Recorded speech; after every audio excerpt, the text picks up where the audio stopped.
छोटी चीजों के साथ, छोटी छोटी चीजों के साथ ईमानदार बने। छोटी चीजें महत्वपूर्ण है परमेश्वर के राज्य में, क्योंकि परमेश्वर देखता है कौन व्यक्ति, कौन विश्वासी छोटी चीजों को महत्व देता है और छोटी चीजों को ईमानदारी के साथ पूरा करता है। परमेश्वर देखता है, और जब हम उसको ईमानदारी के साथ करते जाते हैं तभी जाकर हम बड़े के अधिकारी होंगे, अन्यथा परमेश्वर बड़े का अधिकारी हमें नहीं बनाएगा। मेरी बात सुन रहे हैं चर्च? अभी मैं आपसे एक सवाल पूछूंगा तो सब हाथ उठाकर मुझे इस बात का जवाब देंगे। सब लोग चाहते हैं कि हम बड़े इंसान बन जाए, सब लोग चाहते हैं मैं एक बड़ा व्यक्ति बन जाऊं, एक बड़ा धनी व्यक्ति बन जाऊं, एक महान व्यक्ति बन जाऊं। तो उसके बाद मैं अगर आपसे सवाल पूछूंगा कि आपको बड़ा व्यक्ति होने के लिए, बड़ा व्यक्ति बनने के लिए आपको जरूरत है कि अपने जीवन में, परमेश्वर ने जो जीवन दिया है, अपने जीवन में आप छोटी छोटी बातों में ईमानदार हो जाओ, क्योंकि परमेश्वर कतई भी आपको बड़ा व्यक्ति या बड़ा पद आपको नहीं दे सकता जब तक आप छोटे के साथ ईमानदारी ना बरतेंगे। मेरी बात सुन रहे हैं चर्च? कई बार हम छोटी चीजों में लापरवाह हो जाते हैं। हम कहते हैं ये तो छोटी सी बात है, आज चर्च नहीं जाऊंगा तो क्या हो जाएगा, ये तो छोटी सी बात है, आज तो बहाना भी है, बारिश हो रही है, पास्टर को बोल दूंगा अगले संडे, पास्टर जी बारिश थी इसलिए नहीं आया। भैया तेरे बराबर से 10 लोग आ गए लेकिन तू नहीं आ पाया। प्रॉब्लम बारिश नहीं है, प्रॉब्लम तू है।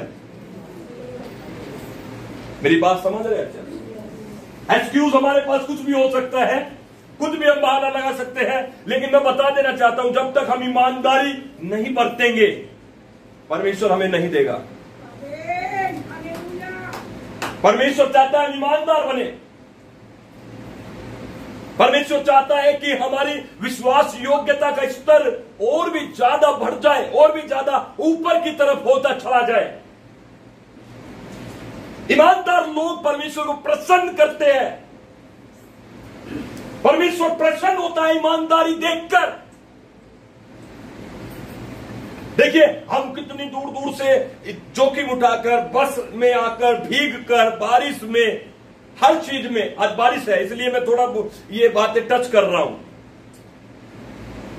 हम कितना कुछ करके यहां पहुंचे हैं, कितनी खुशी मिल रही है कि हम यहां पहुंच गए।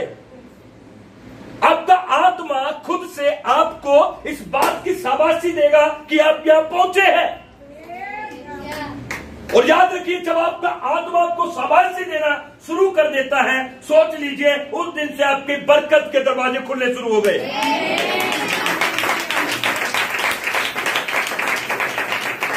लेकिन जब आपकी आत्मा नाराज है आपसे तो सोच लीजिए आप आगे नहीं बढ़ सकते।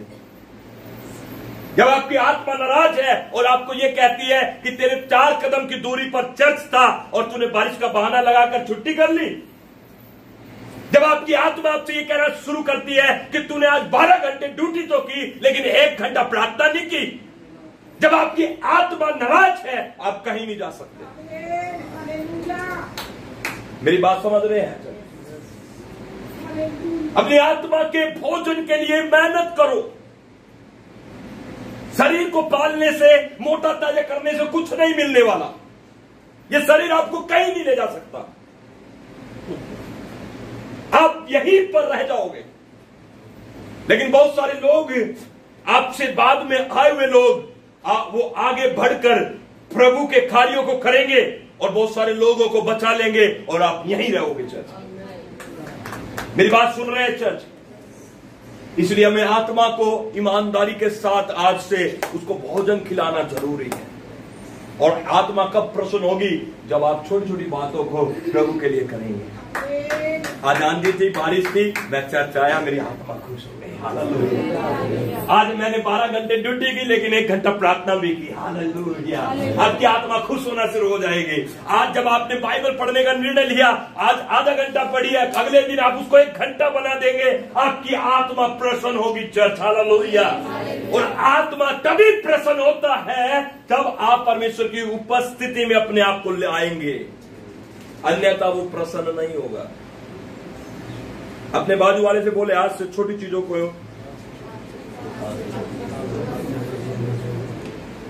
महत्व देना शुरू करो। छोटी चीज के अंदर ईमानदार होगे, परमेश्वर बड़ी चीजों का अधिकारी बनाएगा। हम कहते हैं, बहुत सारे लोगों के बारे में पढ़ते हैं, महान लोगों के बारे में। इंग्लिश में एक कहावत है, great people do little things with excellency. इसका मतलब होता है, जो महान लोग होते हैं, महान किसको कहा जाता है बाइबल की भाषा में? महान लोग उनको कहा जाता है जो छोटी छोटी चीजों में भी ईमानदार होते। या मैं यूं कहूं, जो महान लोग होते हैं वो छोटी चीजों को भी बड़ी ईमानदारी से और सूझबूझ के साथ करते हैं। मेरी बात समझ रहे हैं? बाइबल में वो महान नहीं है जो बड़े काम करता है। बाइबल में वो महान नहीं है जिसने बहुत बड़े बड़े तीर चलाया। परमेश्वर के वचन में वो महान है जो महान होने के बाद भी छोटी चीजों को ईमानदारी से। Hallelujah, hallelujah, hallelujah. मेरे साथ एक वचन निकालेंगे, पहला शमूएल उसका 17 अध्याय, और उसका हम 17 वचन से पढ़ेंगे।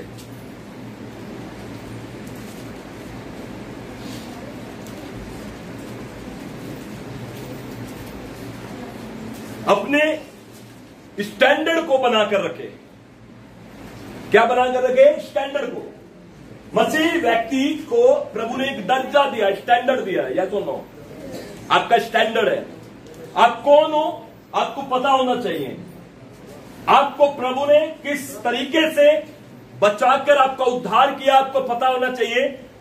आपकी कीमत आपको पता होनी चाहिए। यीशु ने खून बहाकर सलीब पर 3 किले अपने ऊपर ठुकवा कर उसने आपको खरीदा, आपका दाम चुकाया। आपको पता होना चाहिए कि आप कौन है। अपने स्टैंडर्ड को मेंटेन रखें। कभी भी अपने स्टैंडर्ड को, अपने पद को, अपनी पोजीशन को गिराए ना। अब याद रखिए, चाहे आप कुछ भी हो, जब आप छोटी चीजों को महत्व देते हैं तभी आप स्टैंडर्ड मेंटेन कर सकते हैं, अदरवाइज नहीं कर सकते। आप सोचे मैं बहुत बड़ा पास्टर हूं, मैं बहुत बड़ा अगुवा हूं, या बहुत बड़ा लीडर हूं, आपको बड़े काम करने के लिए बुलाया, आप बड़े काम करोगे तो ये सिर्फ आपकी गलतफहमी है। आप सोचे मैं बहुत पुराना मसीह हूं, मुझे बहुत सारा ज्ञान है, बहुत सारी बाइबल पढ़ ली मैंने, बहुत प्रार्थना कर ली, और मैं तो सिर्फ बड़े काम करूंगा, छोटा काम मेरा हिस्सा नहीं है, तो आपकी ये मूर्खता होगी चर्च। उसी दिन आप गिरना शुरू हो जाओगे। क्योंकि महान लोग छोटी चीजों को भी ईमानदारी से करते हैं। या सुनो, जिसको महान बनना है, जिसको परमेश्वर ने एक यात्रा को तय करने के लिए बुलाया है, एक बहुत ऊंचे पद पर ले जाने के लिए जिसको परमेश्वर ने चुना है, वो उस जगह पर जाने से पहले ईमानदारी से छोटी छोटी चीजों को अपने जीवन के द्वारा पूरा करेगा। तभी हम महान बन सकते हैं।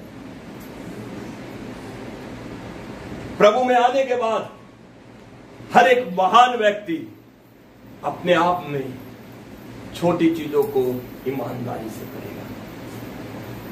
कैसे लिखा वचन में देखिए, पहला शमूएल उसका 17 अध्याय उसका 17 वचन क्या कहता है जी?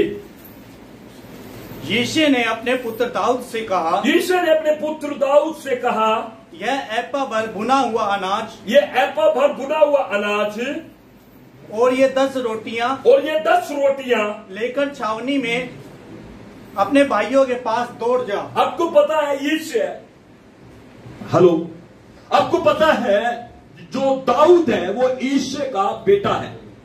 यिशै का किसका बेटा है? किसका बेटा है? और यिशै ने, दाऊद के पिता ने दाऊद से कहा,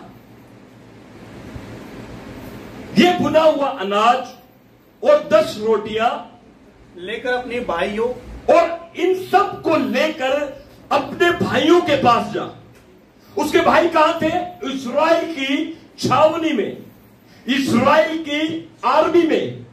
वो फलस्तियों से युद्ध लड़ रहे थे, फलस्तियों के खिलाफ इस्राएली लोग खड़े थे और युद्ध लड़ रहे थे। अब यीशु ने अपने पिता, अपने बेटे से, छोटे बेटे से कहा, जाकर ये लंच, ये टिक्की, ये रोटी, ये लेकर जा, अपने भाइयों को खिला, ये लंच उन्हें देकर जा, ये टिफिन उन्हें देकर आ, और उनका कुशल से पता करके आ, और उनके पास से वापस आते समय एक निशानी भी लेकर आ जाना। उस समय ऐसे ही होता था।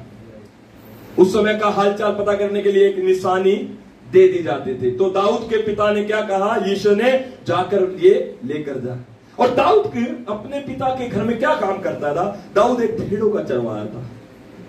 वो भेड़ चराने वाला व्यक्ति था। या सुनो, वो भेड़ चराने वाला व्यक्ति था। और बाइबल का वचन क्या कहता है? जब आप पढ़ेंगे तो वहां पर लिखा है, जैसे उसके पिता ने उससे कहा, उसके बाद लिखा है 20 वचन में लिखा है, अतः दाऊद सवेरे उठ भेड़ बकरियों को किसी रखवाले के हाथ में छोड़कर यीशु की आज्ञा के अनुसार उन वस्तुओं को लेकर चला। मेरे तरफ देखो, उसके पिता ने, और दाऊद ऑलरेडी एक काम करता है, वो अपने पिता की भेड़ बकरियों को चराता है। ठीक है, याद रखना। अब उसके बावजूद भी यीशु ने अपने छोटे बेटे से अपने भाइयों का कुशल क्षेम पता करने के लिए कहा, और ये टिफिन, ये लंच उसको बांध कर दे दिया।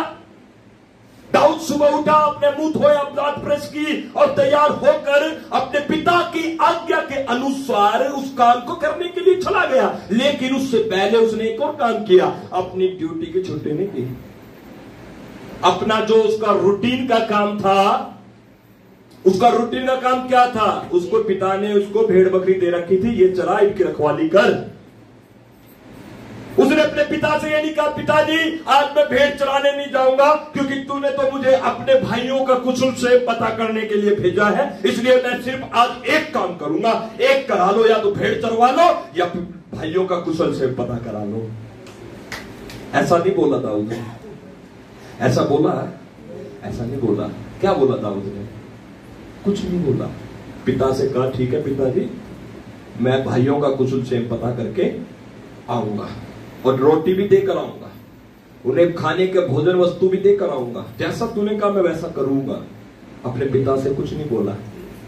लेकिन क्या है, सुबह उठा, अपनी भेड़ बकरियों को अपने बाड़े से निकाला, चराने के लिए, जोर से बोले, चराने के लिए लेकर चला गया। ठीक है, और लेकर जाने के बाद जब वहां पर उसको याद आई, मुझे आज मेरे पिता का काम करना, भाइयों की रोटी पहुंचानी, उनका कुशल क्षेम पता करके आना है, तो उसने क्या किया? भेड़ों को किसी जिम्मेदार व्यक्ति को ढूंढकर उसके हवाले कर दिया, और उस जिम्मेदार व्यक्ति को ढूंढकर अपनी भेड़ों को उसके पास छोड़कर आया। और उसके बाद उसे कहा कि भाई आज मुझे एक छोटा सा काम है, मेरे पिता ने मुझे मेरे भाइयों के पास भेजा है, उनका टिफिन देने के लिए, उनका कुशल क्षेम पता करने के लिए, और इसलिए मैं अब जा रहा हूं, थोड़ी देर तू मेरी भेड़ों का रखवाली कर, मेरी भेड़ों का ध्यान दे। क्या पता चलता है आपको इन बातों से जब आप ये पढ़ रहे हैं? यही बात कि वो छोटी छोटी चीजों को ईमानदारी से करता था, छोटी छोटी बातों को महत्वपूर्ण समझकर मानता था। उसके अंदर ये बात नहीं थी कि मैं एक ही काम करूंगा। आज कलीसिया में बहुत बार किसी व्यक्ति को 2, 3, 4 काम करने पड़ते हैं। कलीसिया में बहुत सारी बार आपको बहुत सारी ऐसी जिम्मेदारी आपको मिल सकती है, जिम्मेदारी हो सकती है। तो आप कभी दिमाग में ये मत लाना कि मैं तो सिर्फ एक ही काम करूंगा, वो काम अब मैं नहीं करूंगा, वो काम अब उसका है, अब वो काम उसको अपने आप वो करेगा। नहीं, अगर हम ऐसे विचारों में हैं तो हम अपनी महान यात्रा में भटक जाएंगे। परमेश्वर ने जिस महान काम को, जिस महान पदवी पर, जिस महान जगह पर परमेश्वर ने आपको पहुंचाने के लिए परमेश्वर ने योजना बनाई है, आप उससे वंचित रह जाएंगे। क्योंकि परमेश्वर देखता है कि आप किस तरीके से चीजों को हैंडल करते हैं। क्योंकि छोटी चीजों में आपको परमेश्वर हैंडल करना सिखाता है, तभी जाकर परमेश्वर बड़ी चीजें देगा, तभी जाकर परमेश्वर बड़े जगह पर आपको बिठाएगा, तभी जाकर परमेश्वर आपको बड़ी आशीषों से मामूल करेगा। चर्च, जब आप छोटी के साथ ईमानदार नहीं होंगे तो परमेश्वर बड़ी आपके सामने नहीं आने देगा। इसलिए महत्वपूर्ण समझे, हमारी एक एक मंडली में, हमारा एक एक कलीसिया में बैठना, हमारी एक एक प्रार्थना को सुनना, हमारा एक एक वचन को सुनना हमारे लिए महत्वपूर्ण होना चाहिए। यदि वो महत्वपूर्णता आज हम नहीं दे रहे, अगर वो कंसर्न हम नहीं दे रहे, अगर हम उस तरीके से ध्यान नहीं दे रहे, तो हम अपनी महान यात्रा को तय कर नहीं पाएंगे। अपनी महान यात्रा को तय करने के लिए छोटी चीजों को महत्व देना शुरू करना पड़ेगा। चल थोड़ा सा आगे की तरफ आ जाओ, थोड़ा थोड़ा आगे आगे आते जाओ, जितना वचन सुनते जाओ उतने आगे आ जाओ। Hallelujah church, hallelujah. पीछे नहीं देखना, मेरी तरफ देखो। पीछे देखने वाले लोग क्या बन गए थे? जोर से बोले। ऐसी कौन सी स्त्री थी जिसकी मृत्यु नहीं हुई, जो दफनाई नहीं गई? वो कौन थी? है ना, दफनाई नहीं गई, तो वो थी लूत की पत्नी, है ना। पीछे मत देखो, आगे देखो, मेरी तरफ देखो। Hallelujah, hallelujah. बोले यीशु मसीह की, बोले यीशु मसीह की। अपने जीवन में छोटी बातों को महत्वपूर्ण समझिए। छोटी चीजें महत्वपूर्ण होती हैं चर्च। परमेश्वर उन बातों को देखता है। God watches little things। वो छोटी चीजों को महत्व देता है। दाऊद ने अपने जीवन काल में किसी भी चीज के साथ, या चाहे वो घर की बात हो, चाहे भेड़ चराने की बात हो, चाहे कोई काम करने की बात हो, उसने कभी भी किसी बात के साथ लापरवाही नहीं की, लापरवाही नहीं की। जब आप देखते हैं दाऊद अपने भाइयों का कुछ पता करने के लिए रणभूमि में गया, एला नामक तराई में जब वो गया, और जब उसके भाई ने उसे देखा, एलियाब ने उसे देखा, है ना, वहां पर एलियाब उसको डांट कर कहता भी है। क्या कहता है वहां पर? वो एलियाब उसे डांट कर कहता है, पढ़िएगा आगे थोड़ा सा। यहां पर एक वचन लिखा हुआ है, 6 वचन पढ़िए, 16 का 6, सॉरी 17 अध्याय है ना। हम 17 अध्याय में है, और 17 का हम यहां पर पढ़कर देखेंगे। 1 मिनट, आप मत बताइए, मैं बताऊंगा। हालेलुया। 28 वचन पढ़े, 17 का 28 वचन। जब दाऊद उन मनुष्यों से बातें कर रहा था, हाँ, तब उसका बड़ा भाई एलियाब सुन रहा था। तब उसका बड़ा भाई एलियाब सुन रहा था। हाँ जी। और एलियाब दाऊद से बहुत क्रोधित, एलियाब दाऊद से, क्योंकि बड़ा भाई था, एलियाब दाऊद से बहुत क्रोधित हुआ, और क्या कहा? और कहने लगा, तू यहाँ क्यों आया? तू यहाँ क्यों आया? और जंगल में उन थोड़ी सी भेड़ बकरियों को, और जंगल में उन थोड़ी सी भेड़, देखो वहां पर लिखा ज्यादा भेड़ बकरी नहीं थी, थोड़ी सी भेड़ बकरी थी। तो तू किसके पास छोड़ आया? हाँ जी। तेरा अभिमान और तेरे मन की बुराई, मुझे मालूम है। अब मुझे मालूम हो गई। तो लड़ाई देखने के लिए, तू यहाँ तमाशा देखने के लिए आया है, तू मनोरंजन करने के लिए आया। ऐसा था, दाऊद यहाँ मनोरंजन करने आया था। किसने भेजा था उसको? किसने भेजा था? क्या कहा था? अपने भाइयों का कुशल क्षेम पता करके आ। तो अपने पिता की आज्ञा मान रहा था, लेकिन जब वो पिता के अनुसार, जब उसकी आज्ञा के अनुसार जब वो रणभूमि में अपने भाइयों के पास आया, तो उसका बड़ा भाई उसको डांटने लगा, उसको क्रोधित हो गया, और उससे कहा कि तू सच में एक बुरा मनुष्य है, सच में तू कोई काम ठीक से नहीं कर सकता, तुझे किसी भी बात की परवाह नहीं, वो थोड़ी सी भेड़ बकरी तू किसके हवाले करके आया? तू यहां मनोरंजन देखने आया। लेकिन दाऊद ऐसा नहीं था, दाऊद छोटी चीजों में ईमानदार था। Hallelujah church. दाऊद छोटी चीजों में उसने पूरी ईमानदारी से अपने पिता की आज्ञा को माना, फिर पूरी ईमानदारी से। आज चर्च, हम भी जब अपने जीवन में अपने पिता की बातों को, छोटी छोटी बातों को जब हम ईमानदारी के द्वारा पूरा करेंगे चर्च, मैं बताना चाहता हूं कि आप एक महान यात्रा को तय करोगे चर्च। धीरे धीरे धीरे धीरे धीरे धीरे धीरे करके आप एक महान यात्रा तक पहुंचोगे, एक महान पदवी तक आप पहुंचोगे, एक महान आशीष तक आप पहुंचोगे यीशु के नाम में। कोई आमीन उठा है चर्च।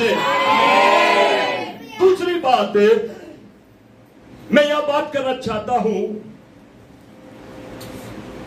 आप समय के पाबंद होने बहुत जरूरी है। समय महत्वपूर्ण है, या सुनो, समय महत्वपूर्ण है। क्या लिखा है यहां पर, जब आप 17 अध्याय जब आप उसका वहां पर 20 वचन पढ़ते हैं, बाइबल में लिखा है अतः दाऊद सवेरे उठा। क्या लिखा है वहां पे? जोर से पढ़े। अतः दाऊद सवेरे उठ भेड़ बकरियों को अपनी भेड़ बकरियों को मैनेज करना शुरू कर दिया, किसी रखवाले के हाथ में छोड़कर यीशु की आज्ञा के अनुसार वस्तुओं को लेकर चला। और जब सेना रणभूमि पर जा रही थी, छावनी से निकलकर रणभूमि पर जा रही थी, संग्राम के लिए लड़ाई के लिए ललकार रही थी, उसी समय दाऊद गाड़ियों के पड़ाव पर, कौन से टाइम में? जब पूरी मतलब इधर से इस्राएल की सेना बाहर आ गई युद्ध करने के लिए, उधर से फलस्तियों की सेना बाहर आ गई युद्ध करने के लिए। ये सारा अरेंजमेंट, ये सारी चीजों को दाऊद ने अपनी आंखों से देखा और वो वहां पर पहुंच गया बिल्कुल बियॉन्ड टाइम, पूरे समय के अनुसार। लेट नहीं हुआ वो। मेरी बात सुन रही चर्च? क्या तैयारी होगी दाऊद की? किस तरीके से वो उठा होगा अपने पिता के कहने के अनुसार, अपने भाइयों का कुशल क्षेम लेकर आ। सोच कर देखिए, भाई बताते सुबह उठा, कितने बजे उठा ये नहीं पता, कितनी जल्दी उठा ये नहीं पता, लेकिन उठने के बाद उसने सारे इंतजाम कर दिए ताकि आज मैं फ्री होकर, बिल्कुल फ्री होकर मैं अपने पिता की आज्ञा मानूं।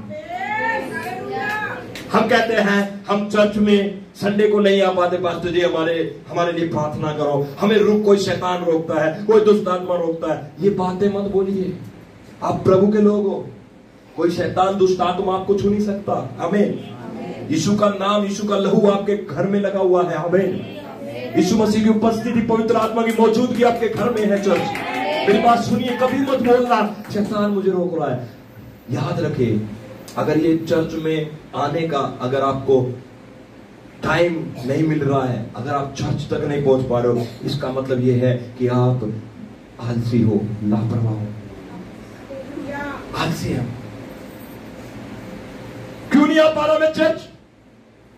क्यों नहीं मैं चर्च में आकर बैठ नहीं पा रहा हूं? मेरा जीवन में कहीं ना कहीं मैं लापरवाह हूं, कहीं ना कहीं मैं आलसी हूं। और दाऊद जब उसको आज्ञा मिली अपने भाइयों के पास जाकर उनका कुशल क्षेम पता कर, उसके बारे में लिखा है वो सुबह उठ गया और अपने पहली ड्यूटी, जो उसका भेड़ चराने का जो व्यवसाय था, जो उसका काम था, जो रूटीन था, उसने पहला काम क्या किया? अपनी ड्यूटी को किसी और के हवाले, ड्यूटी की छुट्टी नहीं की। यहां से हम एक चीज और सीख सकते हैं। बहुत सारे लोगों की शिकायत होती है, पास्टर जी मैं चर्च कैसे आऊं, मुझे छुट्टी नहीं मिलती, मैं क्या करूं, मुझे छुट्टी नहीं मिलती। मैनेज, दाऊद ने क्या किया? मैनेज किया। किसी ने नहीं उसको कहा, उसके पिता ने उससे नहीं कहा बेटा एक काम कर, तू भेड़ चराता है, तू अपनी भेड़ों को मेरे पास सौंप कर जा। दाऊद, पिता तो पता भी नहीं था, पिता को नहीं पता था दाऊद ने क्या किया, लेकिन दाऊद ने मैनेज कर दिया हर चीज को। क्या कर दिया? मैनेज। और जब मैनेज किया उसके बाद वो रणभूमि में किस समय पहुंचा? जब वहां पर रथ, घोड़े, भाला, तलवार आमने सामने, जब इस्राएली इस तरफ खड़े थे और फलस्ती उस तरफ खड़े थे, जब लड़ाई और संग्राम का ऐलान हो रहा था, दाऊद पहुंच गया। दाऊद पहुंच गया और पहुंचने के बाद दाऊद ने जो चीजें देखी वो आपको हैरान कर देगी। चर्च क्या चीजें उसने देखी, वहां पहुंच गया वो टाइम पर। आगे पढ़िए थोड़ा सा। हाँ जी, हाँ जी, पढ़े आगे 21 वचन। हाँ जी 21। तब इस्राएलियों और फिलिस्तीनियों ने अपनी अपनी सेना आमने सामने करके पाती बांधी। अब इस्राएली और फलस्तियों ने अपनी अपनी सेना आमने सामने कर पाती बांधी लड़ने के लिए। हाँ जी। दाऊद अपनी सामग्री सामान के रखवाले के हाथ में छोड़। यहां पर भी एक सामग्री है। क्या था उसके पास? सामग्री क्या था उसके पास जो उसके पिता ने दिया था? क्या दिया था? लंच। हेलो, क्या था? सिंपल बोलो, लंच। उनके हाथ में क्या था? उसके पिता ने क्या दिया था? उसके पिता ने उसको दिया था अपने भाइयों को जाकर ये खिला दियो। 10 रोटी, टिक्की, फीस, सब कुछ, ब्रेड, मक्खन, जब सब कुछ, दूध, घी, है ना? तो सब कुछ उसके पास सामग्री थी। और उसने वहां पर भी बड़ी ईमानदारी दिखाई। छोटी चीजें महत्वपूर्ण है, जोर से बोले। वहां पर भी उसने वहां पर दिखाया। क्या दिखाया? अपनी सामग्री किसी रखवाले के हाथ में छोड़कर उसे बोला, भाई ये मेरे पिता ने भेजा, इसको संभालना थोड़ा। किसी चीज में भी उसने लापरवाही नहीं की। जब सुने आप, किसी जगह आप दिखाओ कि वो लापरवाह था। उसने वो सामग्री को भी जो उसके पिता ने उसके हाथ भिजवाई थी, उसको भी उसने रखवाले के पास, जिम्मेदार व्यक्ति के पास उसको रख कर आया, छोड़ कर आया। हाँ जी, आगे पढ़ेंगे थोड़ा। हाँ, वह छोड़कर रणभूमि को दौड़ा, छोड़कर रणभूमि पर दौड़ा और अपने भाइयों के पास जाकर, अभी उसको पता लड़ाई होने वाली है, लेकिन फिर अब पिता ने क्या बोला था? लंच भी दे दियो और कुशल क्षेम भी, उनका कुशल क्षेम पूछा। उसको एक बात याद है मेरी बात याद है ना? जा अपने भाइयों के पास लंच ले जा, उनका हालचाल। और वहां पर भी लड़ाई होने वाली है, लेकिन वो अपने भाइयों के पास जाकर पूछता, भाई कैसे, ठीक हो? पिताजी ने मुझे भेजा ये से ने, मैं ना आपका हालचाल पता करने आया हूं, और मुझे बताओ तुम कैसे हो, और मैं पिताजी के पास जाकर तुम्हारा हालचाल बता दूंगा। उसका हालचाल पूछा, सारी रिपोर्ट ले ली। वह उनके साथ बात कर ही रहा था, लेकिन सारी रिपोर्ट जब उसने ले ली, उसने अपना काम पूरा कर दिया। आमीन। जब आप अपने काम को पूरा कर देंगे, परमेश्वर आपको नेक्स्ट लेवल पर पहुंचाएगा। अगले स्तर की आशीष पे आपको परमेश्वर लेकर जाएगा। Hallelujah church. जब आप अपने पूरे काम को करेंगे, जब आप ईमानदारी से प्रभु के राज्य में अपने आप को लेकर चलेंगे, आप नेक्स्ट लेवल की बरकतों में, आशीषों में प्रवेश करोगे चर्च। और उसके बाद लिखा है, वह उनके साथ जब बात कर ही रहा था कि पलस्ती की पार्टियों में से वह वीर अर्थात गतवासी गोलियत नामक वह पलस्ती योद्धा चढ़ आया और पहले के समान बातें करने लगा, और दाऊद ने उन्हें सुन लिया। और दाऊद ने उन्हें देखिए, जो व्यक्ति आत्मा से भरेगा, जो व्यक्ति परमेश्वर के साथ एक सही रिश्ता जीता है, तो वो व्यक्ति कुछ बुराई को सुनता है, जो शैतान के कामों को सुनता है, तो उसके मन में कुछ प्रभाव होना शुरू हो जाता है। बाइबल बताती है, तो पलस्तियों में से एक व्यक्ति था जिसका नाम गोलियत है। गोलियत ने रोज सुबेरे और शाम, बाइबल में लिखा है सुबह और शाम, गोलियत इस्राएल की मंडली को, इजरायली लोगों को रोज आकर बुरा भरा बोलता था, उल्ट सीध बातें बोलता था, गलत बातें बोलता था, परमेश्वर की निंदा करता था, परमेश्वर के लोगों की निंदा करता था, रोज बोलता था 40 दिन तक। लेकिन जिस दिन 40वां दिन था, दाऊद भी छावनी में आया था अपने पिता के कहने के अनुसार। दाऊद भी आया, और जिस दिन दाऊद आया, जिस दिन दाऊद छावनी में खड़ा था, उस दिन भी वहां से क्या हुआ? सेम कहानी हुई। वहां से फिर गोलियत बाहर आया। गोलियत ने क्या किया? फिर से इजरायली सेना को, इजरायली लोग को कोसना शुरू किया, परमेश्वर की निंदा करनी शुरू की, और ये सब बात लिखा है, छोटा सा वर्ड है, दाऊद ने सुन लिया। क्या हो गया? हेलो, दाऊद ने सुन लिया। अब उसकी आगे की कहानी तो आप जानते हो। जब दाऊद ने सुना ये खतना रहित फलस्ती, ये गोलियात, ये कैसे जीवते परमेश्वर की सेना को ललकार रहा है, ये कैसे परमेश्वर की निंदा कर रहा है, दाऊद अंदर से उबल गया, क्योंकि वो आत्मा के अंदर चलने वाला व्यक्ति था। क्योंकि जब एक आत्मा में चलने वाला व्यक्ति किसी बात को सुनता है तो वो उस पर प्रभाव डालती है। कई बार आपको शायद महसूस हुआ हो या नहीं हुआ हो, जब आपके सामने कोई प्रभु के विषय में कुछ बोलता है या थोड़ी बहुत निंदा करता है, तो आपके मन में बहुत उबाल लगने शुरू हो जाते हैं। होता है, नहीं होता है? क्यों? क्योंकि आपको पता है, आप एक आत्मा में भरे हुए व्यक्ति है।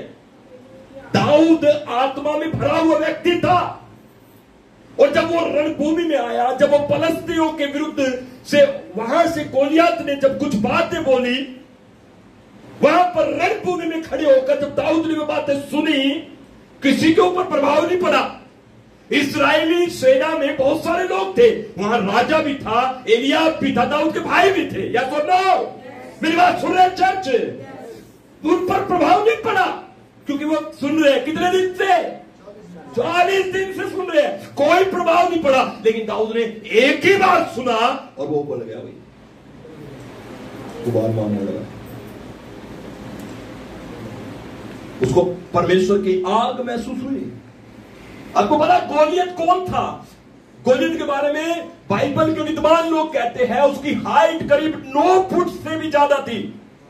9 फुट का एक व्यक्ति, एक लंबा चौड़ा व्यक्ति, योद्धा व्यक्ति, और जिसने बचपन से ही हथियार चलाना और तलवार भाले चलाना सीखा, वो किस्म का व्यक्ति क्या कहता था वो 40 दिन तक? यदि तुम में कोई वीर है तो मुझसे आकर लड़े, जो मुझे मारेगा फलस्ती उसके अधीन हो जाएंगे, अगर मैं प्रबल हुआ तो इस्राएल को हमारे। मेरी बात सुन रहे हैं चर्च? दाऊद ने कहा ये कुछ नहीं है। दाऊद ने कहा ये फलस्ती, इसका इतनी हिम्मत नहीं है कि ये जीवित परमेश्वर की सेना को ललकारे, ये परमेश्वर की निंदा करे, ये परमेश्वर के विरुद्ध बोले। आज ये बचेगा नहीं, ये खत्म हो जाएगा। सेना में ये बात फैल गई। दाऊद सबके पास जा जाकर ये बोलने लगा मैं फलस्ती को मार दूंगा।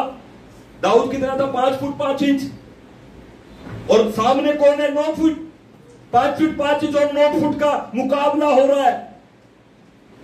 और आज सोचकर देखिए, दाऊद पूरी छावनी में ये बोलता फिरा कि इस फलस्ती, खतना रही फलस्ती को आज मैं काटकर आकाश के चील कौओं से खिला दूंगा। और जब ये बात पूरी सेना में फैल गई, ये बात फैलती फैलती फैलती फैलती राजा के कान में पहुंची, और साउल ने दाऊद को अपने पास बुलाया।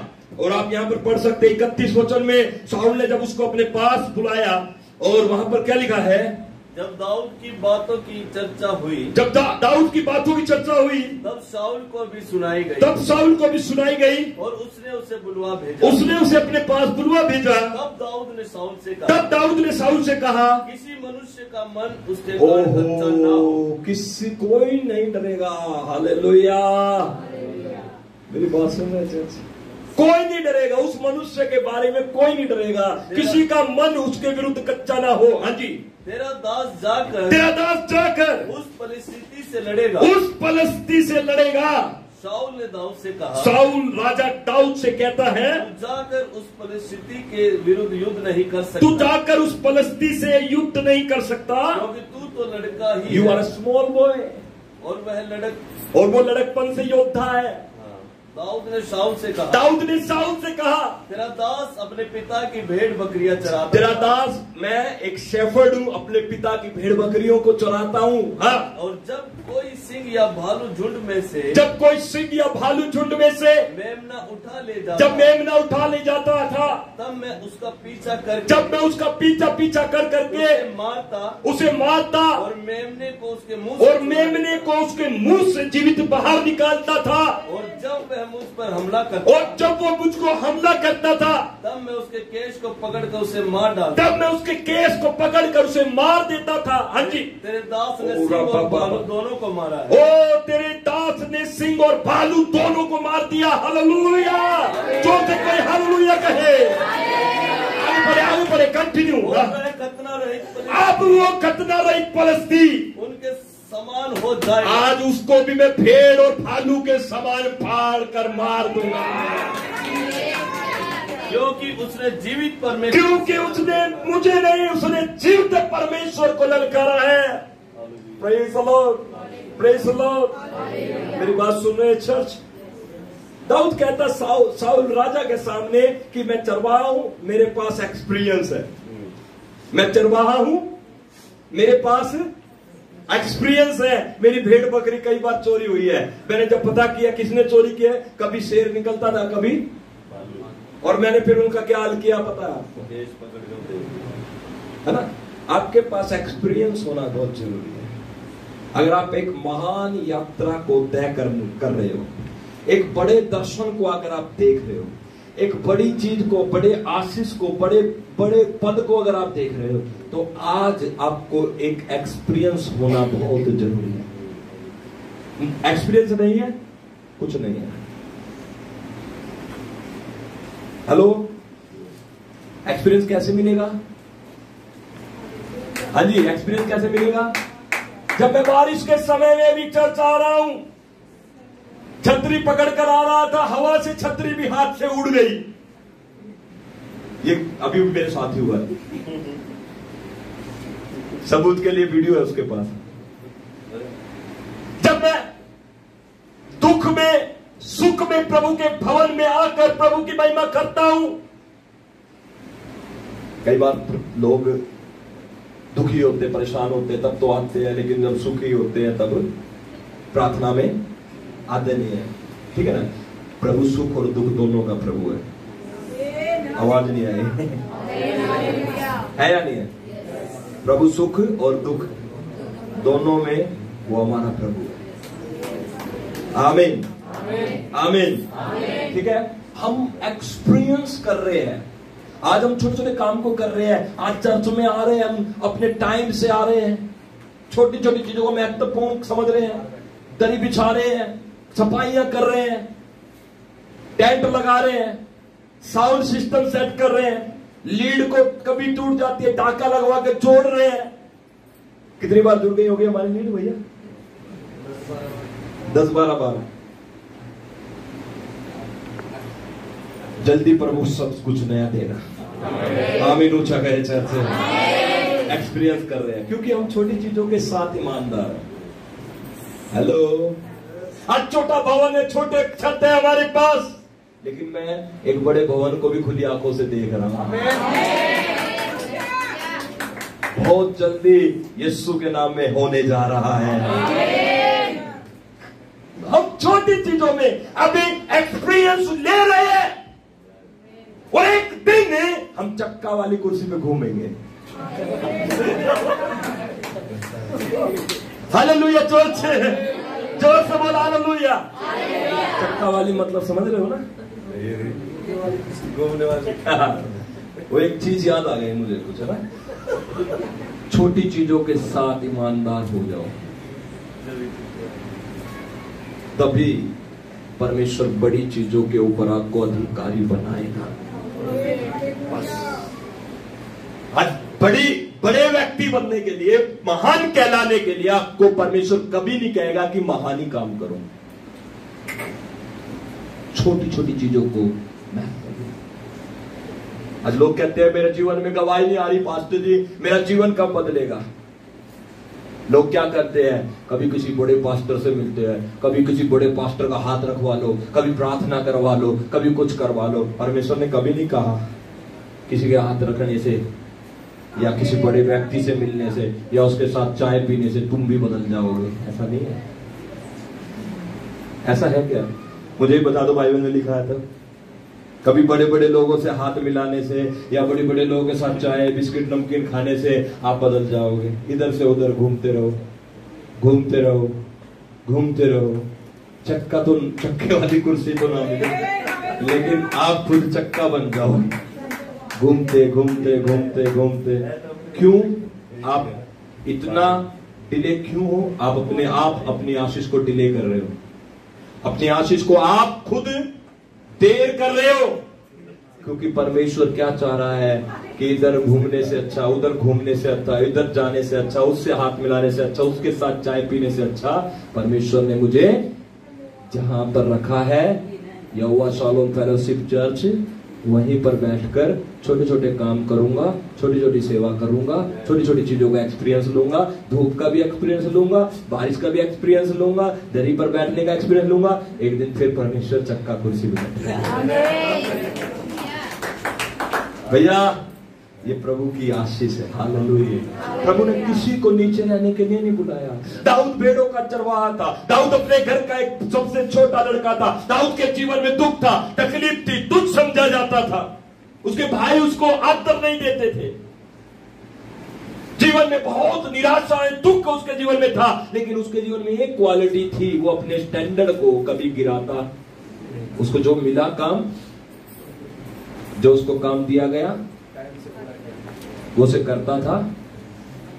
बोलो भाई, करता था और टाइम से करता था। अभी मैं बोल दूं आपको, भाई आप एक काम करके आइए और आपको एक काम 12 बजे से पहले खत्म करना है, आप आओ 3 दिन के बाद 12 बजे, तो ये काम नहीं है। काम करता था, टाइम से करता था। इसी बात की वजह से परमेश्वर ने छोटे से मनुष्य को इजराइलियों की तरफ से खड़ा किया और गोलियत को, एक बड़े जाइंट को परमेश्वर ने उसको मरवाया और उसी की तलवार से परमेश्वर ने दाऊद के द्वारा उसकी गर्दन कटवा दी। और जब दाऊद वापस इजराइल में आया, लोग उसे कंधे में बैठा कर लाए, ढोल बजाते हुए लाए कि भैया दाऊद जैसा बलवंत कोई भी नहीं है। Praise the Lord church. Hallelujah. ताली जोर से बजाए, जोर से बजाए सर। और इजराइल में एक गीत गाया जाता था, आप निकाल कर पढ़े तो एक गीत गाया जाता था। वो गीत क्या था? 18 अध्याय उसका 6 वचन पढ़े। जब दाऊद उस पलस्ती को मारकर लौट रहा था और वे सब लोग भी आ रहे थे, तब सब इजरायली नगरों से स्त्रियां धप और तिकोने बाजे लिए हुए आनंद के साथ गाती और नाचती हुई साउल राजा के स्वागत में निकली। और वे स्त्रियां नाचती हुई एक दूसरे से के साथ यह गाती गई। क्या गाती गई? स्त्रियों ने क्या कर दिया यहाँ पर देखो। साउल ने तो हजारों को मारा, परंतु दाऊद ने, यही लड़ाई का कारण, अब यहीं से साउल की और दाऊद की दुश्मनी खड़ी हो गई। स्त्रियां गड़बड़ क्यों कराती हुई? दाऊद की और साउल की कोई दुश्मनी नहीं थी। अच्छे तरीके से जब लड़ाई में जाने से पहले साउल ने दाऊद को बड़े प्यार से पूछा था, भैया तू लड़का है, तू तो यार छोटा बच्चा है, तू कैसे लड़ेगा? अच्छा था, प्यार मोहब्बत, या सुनो। लेकिन उसके बाद क्या हुआ? जब वहां पर जीत लेकर आया दाऊद, गोलियत का सर हाथ में लेकर आया, उसको मार कर आया, तो इस्राएल की स्त्रियों ने ढप और तिकोने बाजे लेकर एक गाना गाया। उस गाने में वहां पर एक बैर विरोध खड़ा हो गया। चलो वो तो बात की बात है, लेकिन दाऊद को परमेश्वर ने ऊंचे पद पर तय कर दिया, ऊंचे पद पर बैठा दिया। Hallelujah, hallelujah church, hallelujah. प्रभु आशीष दे, हालेलुया। प्रभु आशीष दे, हालेलुया। आज के दिन से आप ब्लेस हो यीशु मसीह के नाम में। आप एक महान यात्रा को तय करने के लिए बुलाए गए हैं चर्च, और बहुत जल्दी आप उस यात्रा को तय करोगे यीशु मसीह के नाम में। आपके पद ऊंचे होंगे यीशु मसीह के नाम में। आपके घर में आशीष आएगी यीशु के नाम में। आपके फाइनेंस बड़े करेंगे यीशु मसीह के नाम में। आमीन। ऊंचा कहीं चर्च।